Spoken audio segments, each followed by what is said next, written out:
24 नवंबर 1971 Thanksgiving से एक दिन पहले पोर्टलैंड इंटरनेशनल एयरपोर्ट पर छुट्टियों की भीड़ के बीच एक शांत आम आदमी नॉर्थ वेस्ट ओरिएंट एयरलाइंस के काउंटर पर आया। वह किसी भी बिजनेसमैन जैसा दिख रहा था। 40 की उम्र के बीच, गहरा सूट, काली टाई, सफेद शर्ट, काला अटैची केस। उसने सिएटल के लिए एक तरफा टिकट खरीदा, नकद में भुगतान किया और अपना नाम डैन कूपर बताया। उसमें कुछ भी अलग नहीं था।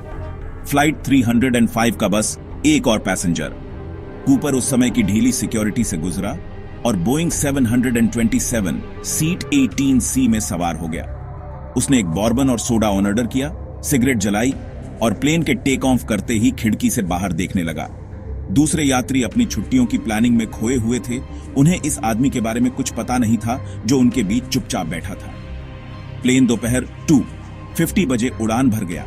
बादल भरे आसमान में ऊपर उठ रहा था। सब कुछ नॉर्मल लग रहा था, लेकिन डैन कूपर के लिए यह एक बहुत ध्यान से प्लान किए गए ऑपरेशन की शुरुआत थी। वह शांति से बैठा रहा, सही पल का इंतजार कर रहा था। शहर नीचे छोटा होता गया, जंगल आगे फैला हुआ था। कोई अंदाजा नहीं लगा सकता था कि यह आम आदमी अमेरिकी इतिहास के सबसे बड़े क्राइम में से एक को अंजाम देने वाला था। वह पोलाइट था, शांत था और एक लेजेंड बनने वाला था। मंच तैयार था एक ऐसे मिस्ट्री के लिए जो FBI को भी हैरान कर देगी और दशकों तक लोगों का ध्यान खींचेगी। कूपर का प्लान चल रहा था। दुनिया जल्द ही उसका नाम जान जाएगी, लेकिन अभी के लिए वह भीड़ में बस एक और चेहरा था, एकदम सही भेस। DB कूपर की लेजेंड शुरू होने वाली थी। टेकोनफ के तुरंत बाद कूपर ने फ्लाइट अटेंडेंट फ्लोरेंस शैफनर को इशारा किया। एक ड्रिंक ऑर्डर की उम्मीद करते हुए उसे बदले में एक मुड़ा हुआ नोट मिला। उसने उसे रख लिया, लेकिन कूपर पास आया। मिस, आपको वह नोट देख लेना चाहिए, मेरे पास एक बॉम्ब है। शांत, धमकी भरा नहीं, उसके शब्दों ने उसे डरा दिया। फ्लोरेंस ने नोट खोला। साफ, सभी बड़े अक्षरों में, सीधा उसके पास एक बॉम्ब था और वह चाहती थी कि वह उसके बगल में बैठे। वह मान गई और कूपर ने अपना अटैची केस खोला, जिसमें तार और लाल सिलेंडर दिख रहे थे। कोई शक नहीं, वह सीरियस था। फ्लोरेंस की ट्रेनिंग काम आ गई। उसने सुना जब कूपर ने अपने इंस्ट्रक्शंस बताए। वह चाहता था कि उसकी डिमांड्स कैप्टन तक पहुंचाई जाएं। कोई चालाकी नहीं, कोई चुनौती नहीं। फ्लोरेंस पीली पड़ गई थी, लेकिन शांत थी। कॉकपिट की ओर चली गई। यात्री खुशी खुशी अनजान थे। हालांकि क्रू को 30,000 फीट की ऊंचाई पर एक भयानक संकट का सामना करना पड़ा।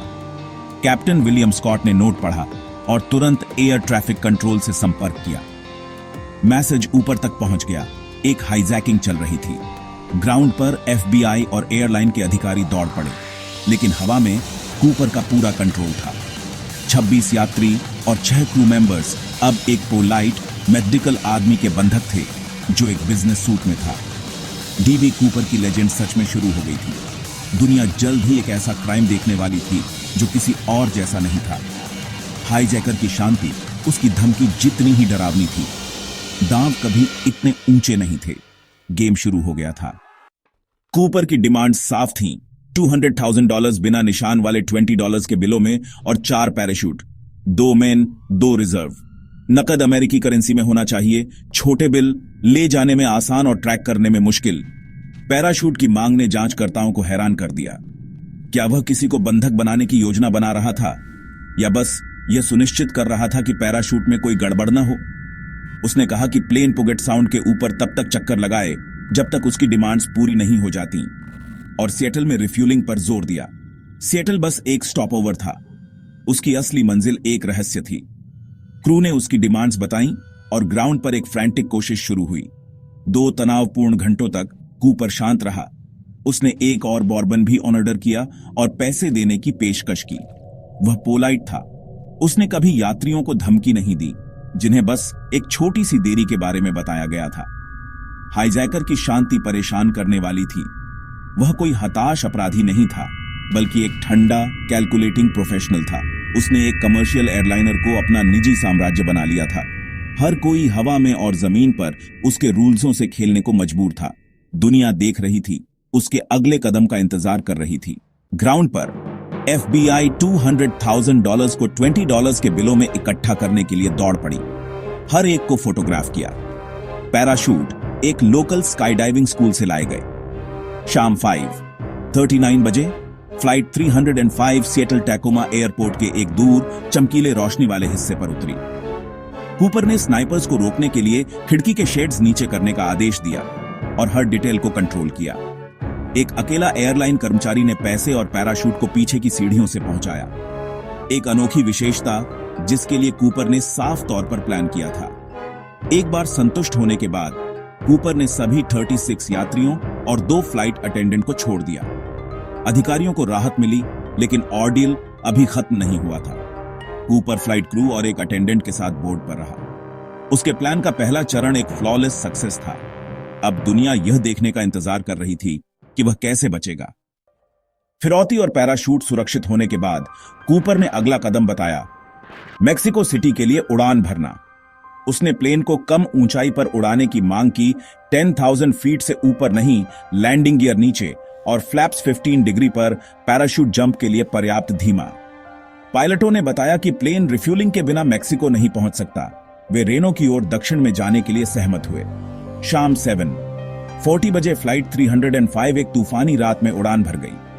कूपर ने क्रू को कॉकपिट में रहने का आदेश दिया। वह अब केबिन में अकेला था। आखिरी बार उसे देखने वाली फ्लाइट अटेंडेंट टीना मक्लो ने देखा कि उसने अपनी कमर के चारों ओर कुछ बांधा था, शायद पैसे। 2 एयरफोर्स जेट प्लेन के पीछे थे, लेकिन कूपर का कम ऊंचाई वाला तूफानी उड़ान मार्ग उसे छिपाए रखा। वह मशीन में एक भूत था, गायब होने की तैयारी कर रहा था। नीचे की दुनिया को कोई अंदाजा नहीं था कि क्या होने वाला था। कूपर अपने आखिरी एक्ट के लिए तैयार था। रात 8 बजे के बाद कॉकपिट में एक चेतावनी लाइट ने संकेत दिया कि पीछे की सीढ़ियां नीचे कर दी गई थी। क्रू ने कूपर से संपर्क करने की कोशिश की। खामोशी। केबिन का प्रेशर गिर गया। पायलटों ने टेल को हिलते हुए महसूस किया। डैन कूपर कूद गया था, $200,000 और एक पैराशूट के साथ नीचे ठंडे तूफानी जंगल में। इलाका ऊबड़ खाबड़ था, मौसम भयानक था और कूपर ने केवल एक सूट और लोफर्स पहने हुए थे। बचना नामुमकिन लग रहा था। जब प्लेन रेनो में उतरा तो FBI बोर्ड पर चढ़ गई। कूपर जा चुका था। जो कुछ बचा था उसकी टाई, 2 पैराशूट और सिगरेट के अवशेष। वह बिना किसी निशान के गायब हो गया था। उसने एकदम सही क्राइम को अंजाम दिया था। डीबी कूपर की लेजेंड पक्की हो गई। FBI ने नॉरजैक लॉन्च किया, जो उसकी सबसे बड़ी मैनहंट में से एक थी। सर्च करने वालों ने वॉशिंगटन के सैकड़ों वर्ग मील के ऊबड़ खाबड़ जंगल को छाना। कूपर का कोई निशान नहीं, कोई पैराशूट नहीं, कोई पैसा नहीं। सालों तक निशान ठंडा रहा। फिर 1980 में एक लड़के को कोलंबिया नदी पर $5,800 सड़े हुए $20 के बिलों में मिले। सीरियल नंबर फिरौती से मेल खाते थे। इस खोज ने केस को फिर से जगा दिया, लेकिन जवाब से ज्यादा सवाल खड़े किए। पैसा वहां कैसे पहुंचा? बाकी कहां था? कूपर कहां था? रहस्य और गहरा हो गया। कोई बॉडी और बहुत कम सबूत के साथ FBI ने 800 से ज्यादा संदिग्धों की जांच की। रिचर्ड मैककॉय जूनियर, एक स्काई डाइवर जिसने इसी तरह की हाईजैकिंग की थी, पकड़ा गया, लेकिन उसने कूपर होने से इनकार कर दिया।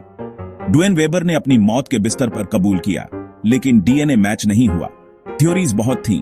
एयरलाइन का अंदरूनी आदमी, मिलिट्री वेटरन, या यहां तक कि एक कॉमिक बुक फैन जिसे डैन कूपर नाम के एक कैरेक्टर से प्रेरणा मिली थी। FBI ने कूपर की टाई का विश्लेषण किया, जिसमें दुर्लभ एलिमेंट्स मिले जो एक टेक्निकल बैकग्राउंड का सुझाव देते थे। हर सुराग कहीं नहीं गया। डीबी कूपर, एक मीडिया गलती से पैदा हुआ नाम, एक भूत बना रहा। उसने दुनिया को अनुमान लगाने के लिए बस पर्याप्त सुराग छोड़े। एकदम सही रहस्य बना रहा। 2016 में 45 साल बाद FBI ने डीबी कूपर केस बंद कर दिया। खोज खत्म हो गई थी, लेकिन लेजेंड बनी रही। कूपर के क्राइम ने एविएशन सिक्योरिटी को हमेशा के लिए बदल दिया। मेटल डिटेक्टर, नए नियम और लॉक किए गए कॉकपिट के दरवाजे। कानूनी तौर पर वह एक अपराधी था, एक हाईजैकर, एक थीफ।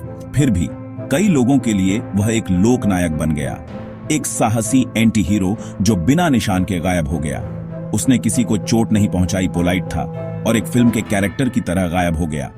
गाने, त्योहार और अनगिनत थ्योरीज उसकी कहानी को जीवित रखती है। क्या वह बच गया और अपनी किस्मत का आनंद लिया, या जंगल में मर गया? हमें शायद कभी पता नहीं चलेगा।